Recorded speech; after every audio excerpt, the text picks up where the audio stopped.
Just clean some grease out. I'm going to tighten these bolts. Next we install our thermostat. It means the valve inside the intake is broken. Hi guys, welcome to my channel Fix Car Yourself. Today will be part number 2. We have Chevy Cruze and we have coolant inside the cylinder, 1.4 turbo engine. And if you didn't see the previous video about this vehicle, check the link in the description below, where we did pull the cylinder head out and we did find the coolant inside the cylinder number 1. But I couldn't find visually from where that coolant went inside the cylinder. And you can see we have a new cylinder head. It means that our old one failed. Yes, it did. I sent it to the machine shop. They checked this head, they did the pressure test, and it failed. It has crack inside the cylinder and it was leaking before the intake valve. You actually can find a small scratch between the spark plug hole and the valve, but this crack goes inside the head, and if you open intake valve, the cracks goes there, and the coolant was leaking above the intake valve and cylinder was sucking that coolant inside. This is how we didn't get the exhaust pressure, a combustion gas inside the coolant system. We will put the new head and I will show you all the procedure, how to put everything back together, and I will show you the main procedure, how to set the timing at this engine.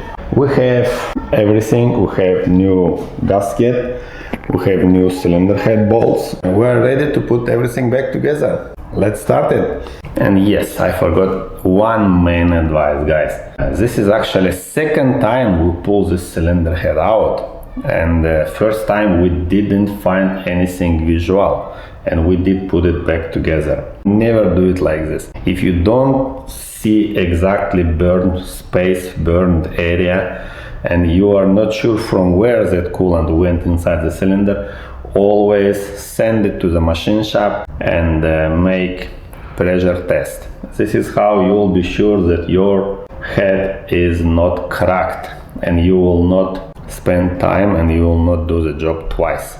Our cylinder head is nice and clean, it's ready, it has cutted surface, it has new valve. We bought already rebuilt cylinder head, and we need just take the studs and just put it to the new head. What about cylinder block? Let's see.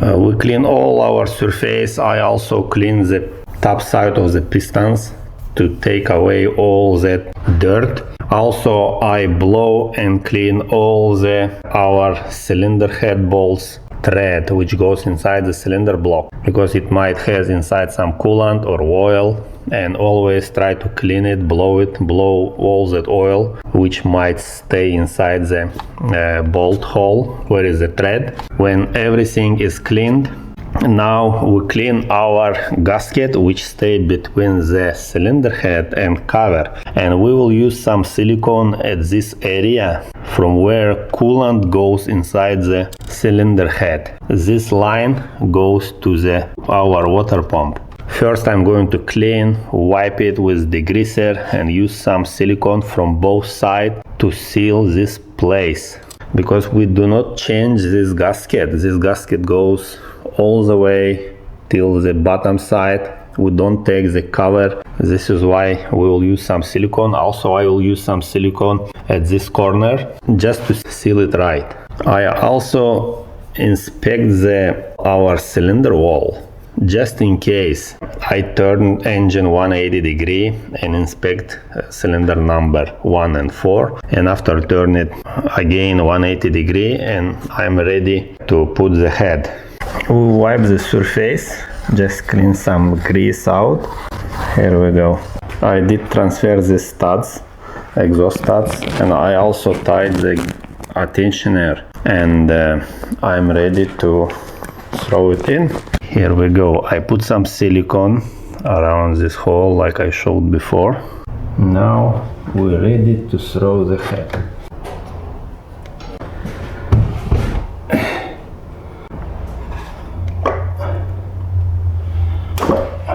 It was easy because we moved far away the exhaust manifold. If you don't move the exhaust manifold and your exhaust manifold touch your studs, it's a little bit harder. But now it sits there very easy. And now we're ready to throw the head bolts. We use new bolts and always put some loop on the thread and at the head also. The new bolt has some lube on it already. They come with a sealed box and they wet with some oil and they're ready to tight. Okay.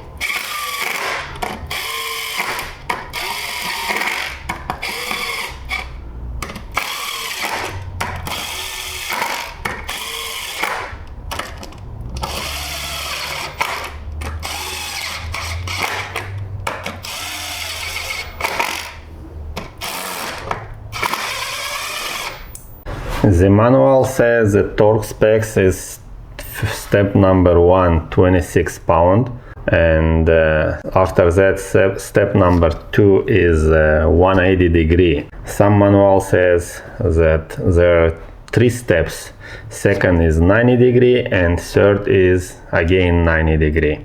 We will start tight from the center and we will go to the corner like this. This one, this one, this one, this one, this one, this one, and we will go with this sequence.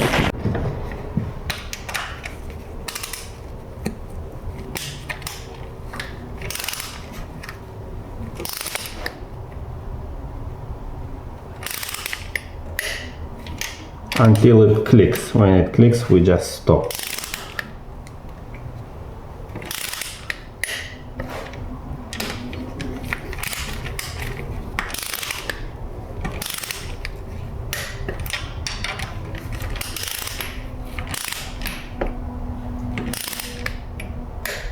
After you put 26 pound, I did check one more time that I tied them 26 pound, and before I start tied them 90 degree and third step 90 degree or even 180. Take simple mark and you will not mess up, you will not forget which bolt you did tight. After you tied this bolt, you just put a mark.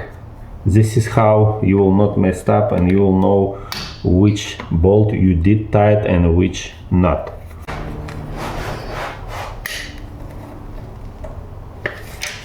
"90 degree" and I put mark. Here we go.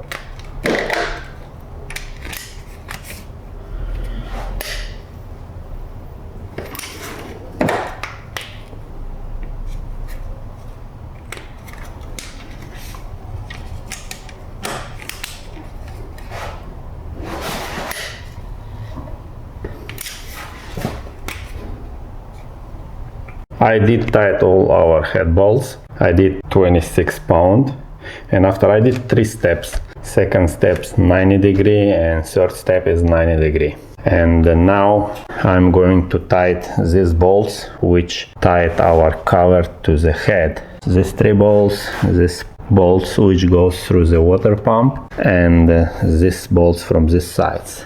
We have right here all these bolts. Here we go.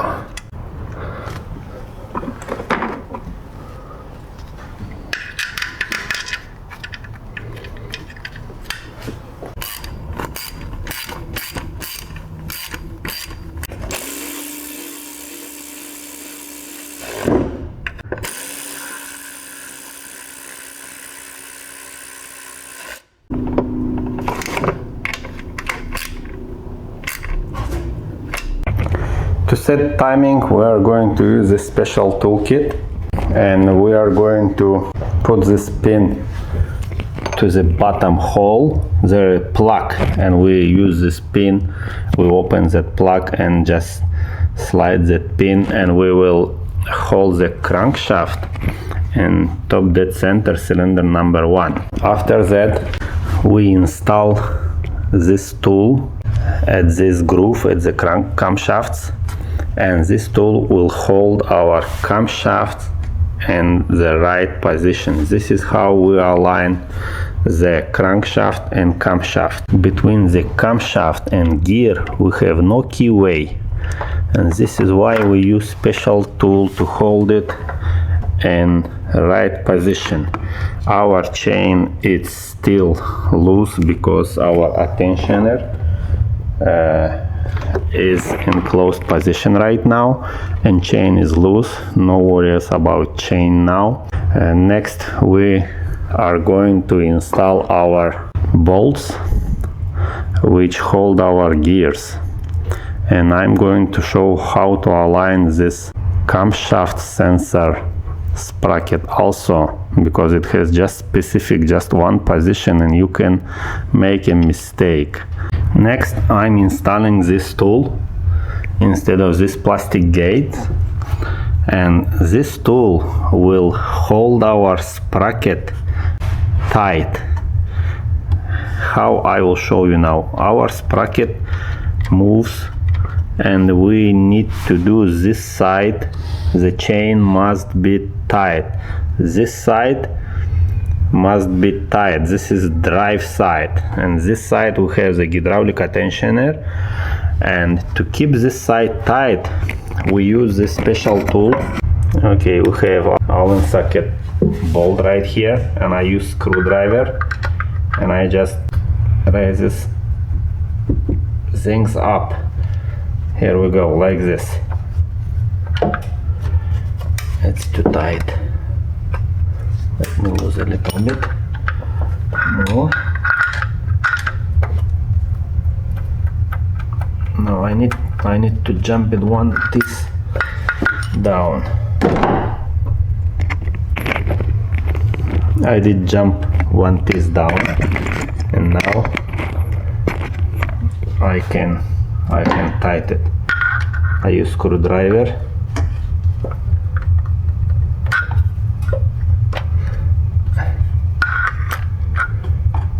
This is the exhaust side and this is intake side. It stay like this. They are similar. If you can check, they are the same. Exhaust or intake, it doesn't matter. Okay, and exhaust side goes with this wide groove right here. It will hold our flange in right position, and the intake goes, you can see a small mark right there. That mark goes right there, like this. Here we go.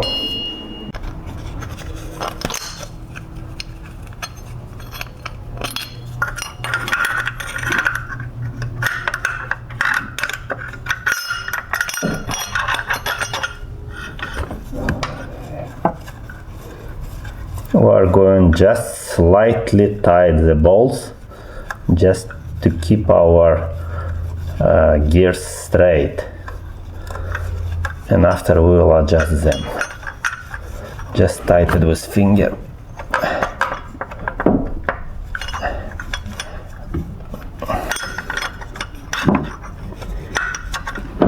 Here we go. We need to slide our flange through our gap and tighten it.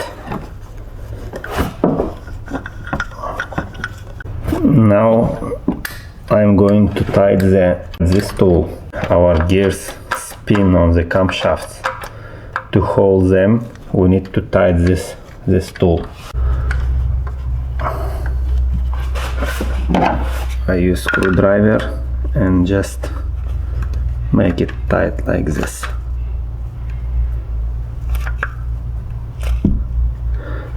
Now it's tight, and chain from the drive side, which actually drives all the system, will be tight.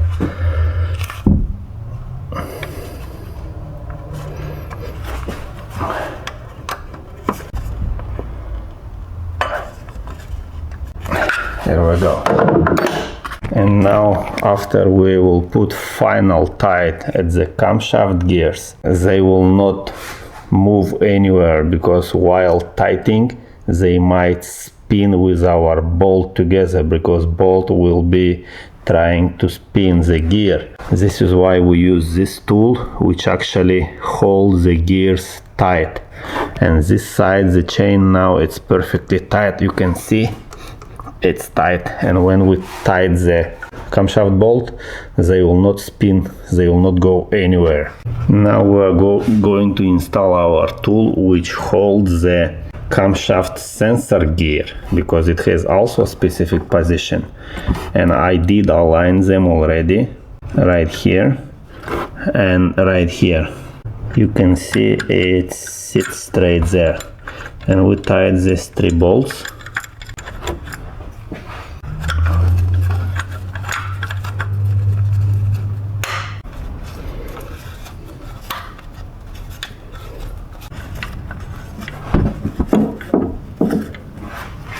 Okay, it's tight.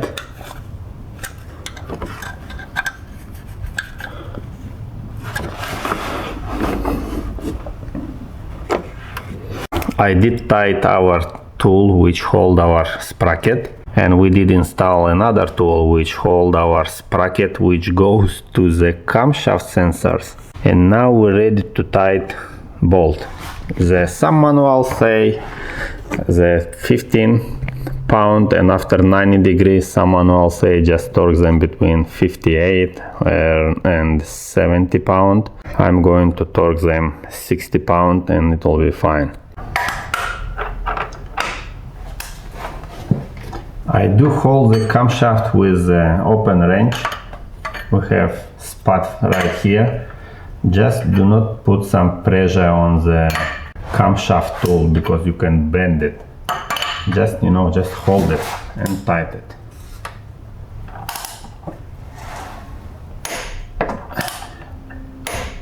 Here we go.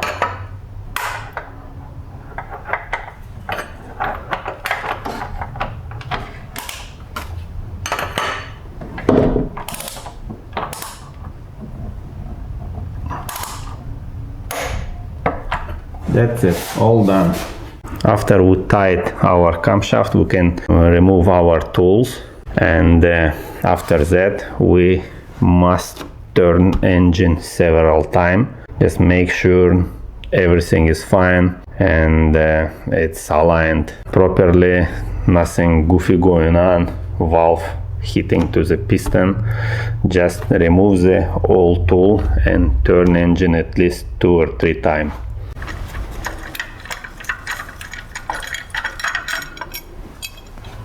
Now we can take the pin out, this one, and our tensioner will open, and our chain and our gate will get tight from this side.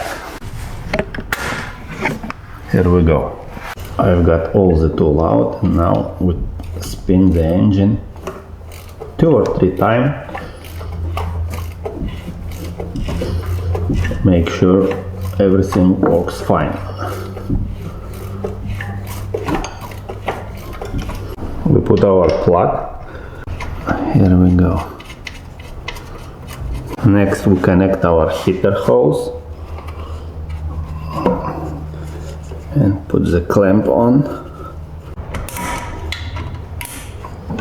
We'll put our plastic gate. Next we install our VVT solenoid. The exhaust side, the connector looks down like this, and the intake side, the connector looks toward the rear side like this.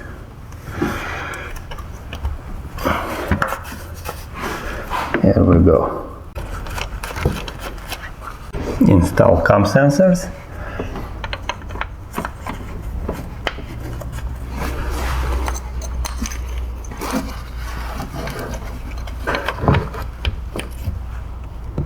Next is water pump pulley.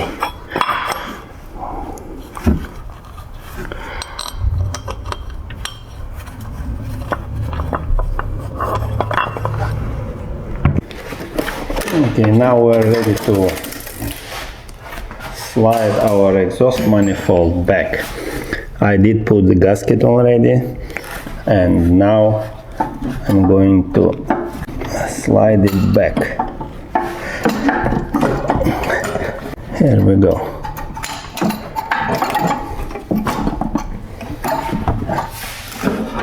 Let's install this washer. It was like this. Connect the feed line, the coolant line, which goes to the turbocharger. Before you tie the exhaust manifold to the head, you have to first catch this clamp, which connect our converter with the manifold, exhaust manifold, and just barely tight it, just to hold them together. And after you tie this clamp, you can tie the manifold. You do it because if you tie manifold first, it will be very hard to catch this clamp over these two parts. This is why I do this one first, and after you can tie the exhaust manifold. After, do not forget to tie the return coolant line, which goes straight to the block from the turbocharger, and put the feed line, the oil supply line, which goes to our turbocharger. And just drive it like this and tight it. We did tight all our exhaust manifold. Now I'm going to install this vacuum valve, which exactly adjusts our turbocharger. Here we go.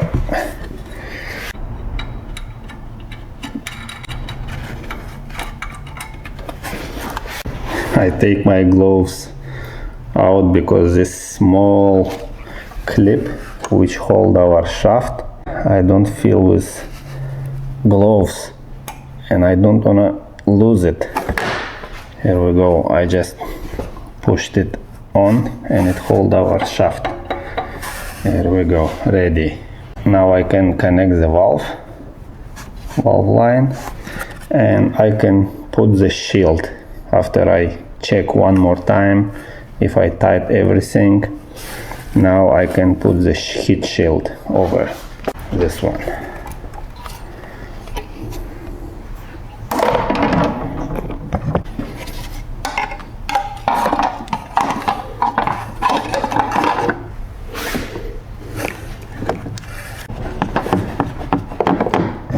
Next we install our thermostat. First I'm going to install this side, which goes to this hose like this. Here we go. And now I'm going to catch these bolts.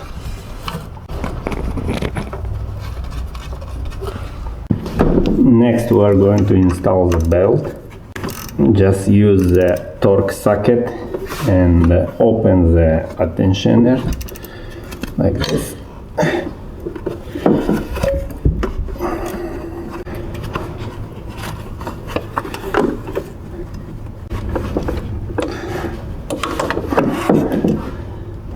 Here we go. Okay, and now I'm going to install bracket which hold our engine mount.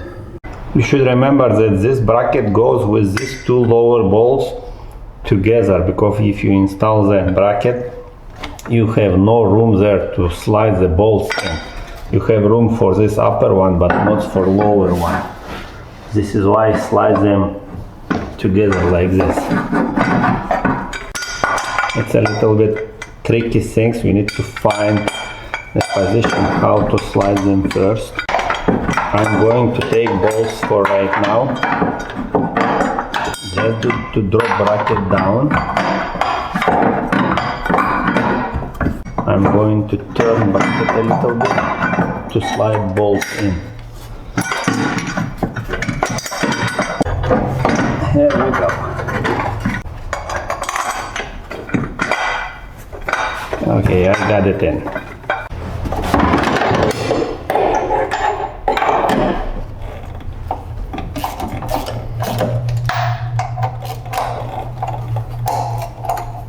Next we tight our outlet, coolant outlet from the cylinder head.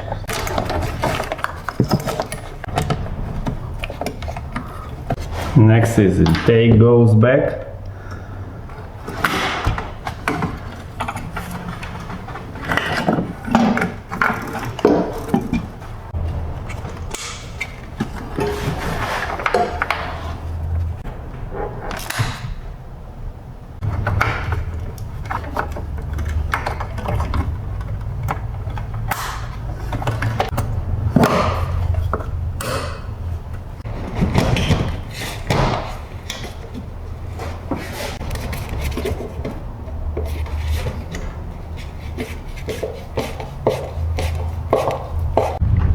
I ready to install valve cover, and I use just some silicone at this area where our head connect with the front cover, just to seal this spot a little bit better. Sometimes it might leak because the level might be not straight, and this gap and that gasket might be a little bit above the surface, and just use a little bit silicone, wipe all the surface around, and just close the cover.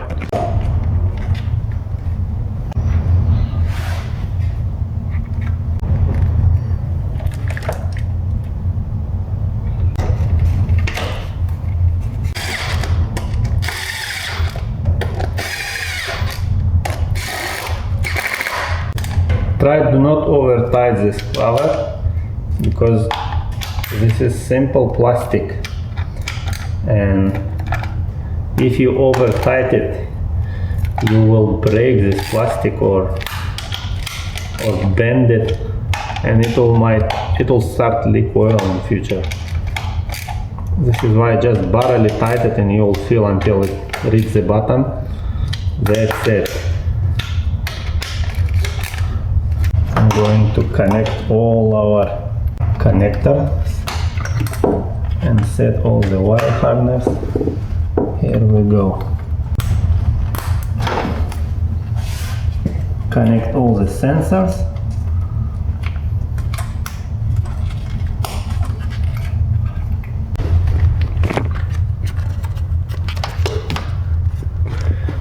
And now just let's screw spark plugs and put ignition coil.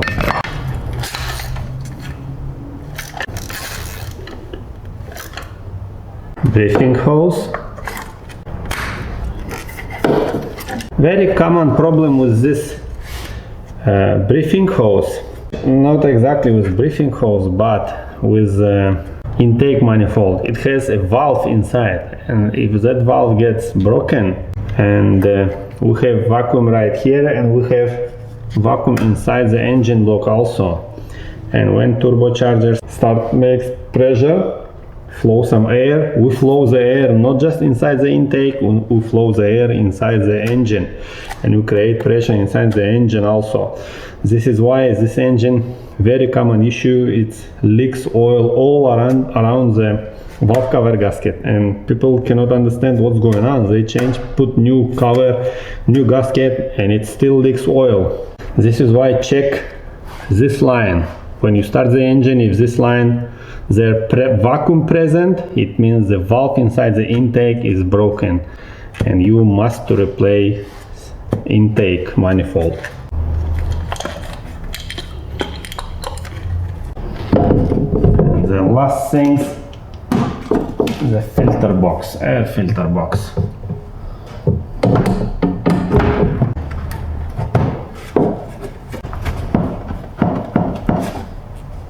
Alright, I'm almost done. I did put coolant in it. I disconnect the negative cable, and I'm ready to start the engine. I just want to make sure nothing leaks underneath the vehicle. No coolant leaks underneath the car, and I just go one more time around and just make sure I didn't forget to connect any connector, and I'm ready to start it up.